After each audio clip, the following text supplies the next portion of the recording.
쓰레기섬, 과연 정식 국가일까요? 3, 2, 1.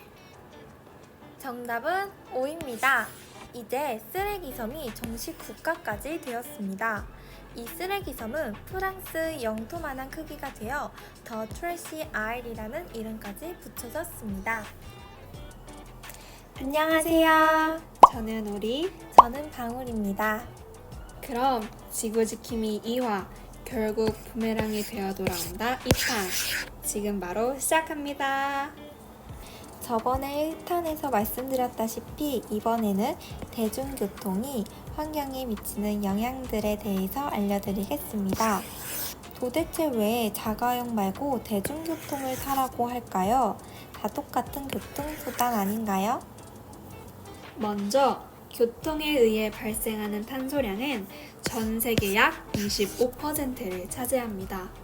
이런 상황에서 대중교통은 자가용과 달리 한 번에 많은 승객을 수송할 수 있습니다. 때문에 대중교통 이용 비중이 늘어난다면 탄소 배출량이 적게 되어 환경에 긍정적인 영향을 줄 수 있습니다. 그럼 이 외에 친환경적인 교통수단 몇 가지를 알려드리겠습니다. 첫 번째로 퍼스널 모빌리티입니다. 여기에는 전기를 동력으로 하는 전동 킥보드, 전기 자전거 등이 포함되어 있습니다. 전동 킥보드는 배기량, 즉 엔진의 힘이 50cc 미만으로 저배기량에 속해 있어 친환경적입니다. 전기 자전거는 화석연료와 탄소 배출이 이루어지지 않습니다. 하지만 가격이 비싸고 수명이 짧다는 단점을 가지고 있죠. 친환경 교통수단 두 번째는 수소차입니다. 여기에는 우리가 잘 알고 있는 수소연료 전지 자동차와 전기 자동차가 속해 있습니다. 우선 이 수소연료 전지 자동차는 차 뒤에 있는 수소 탱크에서 공급되는 수소와 들어오는 산소가 연료 전지에서 결합해 전기가 생산되는 원리로 이때 발생한 물은 밖으로 배출되어 매우 친환경적입니다.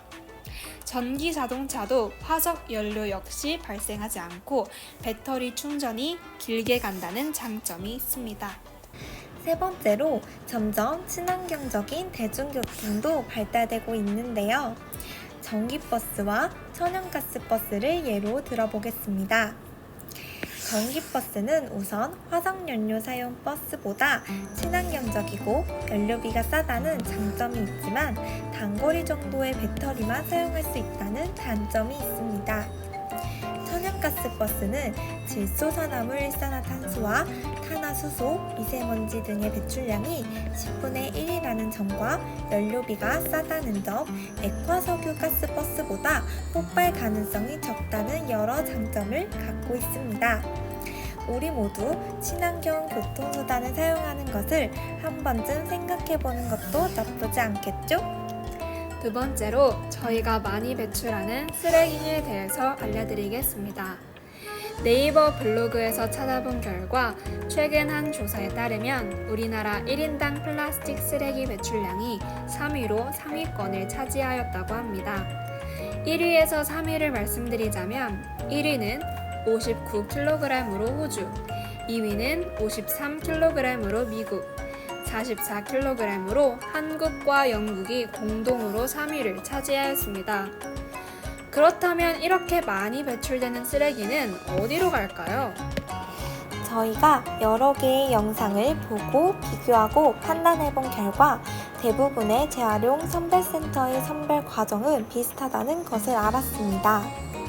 그러면 대부분의 재활용 선별센터의 선별 과정을 알려드리겠습니다. 먼저 투입입니다. 재활용된 쓰레기는 재활용 선별센터 안으로 들어가게 됩니다. 두 번째로는 수선별실로 가게 됩니다.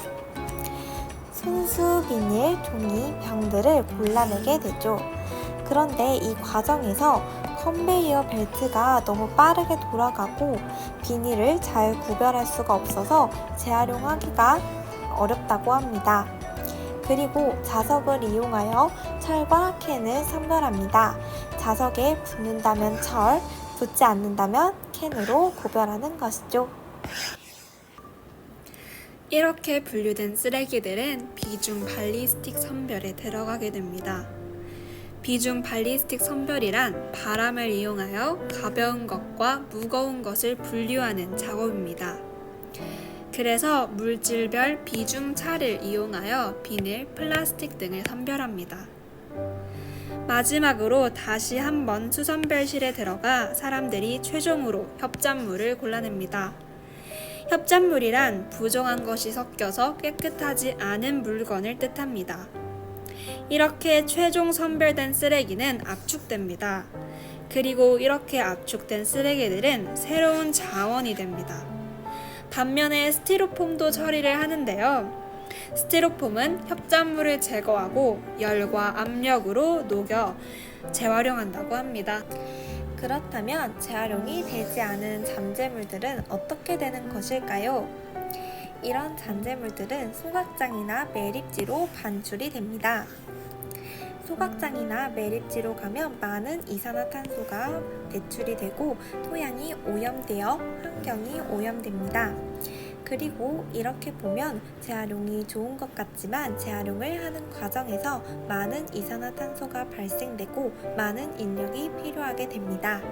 그래서 재활용 과정에서도 환경이 오염되는 것이지요. 그러니 가장 좋은 방법은 쓰레기를 줄이는 것입니다. 그래도 배출되는 쓰레기는 어떡할까요? 당연히 분리배출해야죠. 분리배출을 쉽게 하기 위한 앱 2가지를 소개해드리도록 하겠습니다. 바로 분리수거와 내 손안의 분리배출입니다. 이 두 앱은 분리배출을 하는 방법을 소개해드립니다. 이런 앱들을 통해서 다들 분리배출을 정확히 해봅시다. 여러분, 잠시 보너스 상식 코너가 있겠습니다. 요즘 생태와 환경이라는 말을 자주 사용하죠? 그럼 생태와 환경이라는 단어의 차이점은 뭘까요? 우선 생태는 생물의 상태를 뜻합니다. 하지만 환경은 주변의 조건을 뜻합니다. 앞으로도 이런 단어를 많이 쓸 텐데 단어의 뜻은 정확히 알아두는 게 좋겠죠? 다음에도 새로운 정보로 찾아오겠습니다. 그럼 지구지킴이 야근!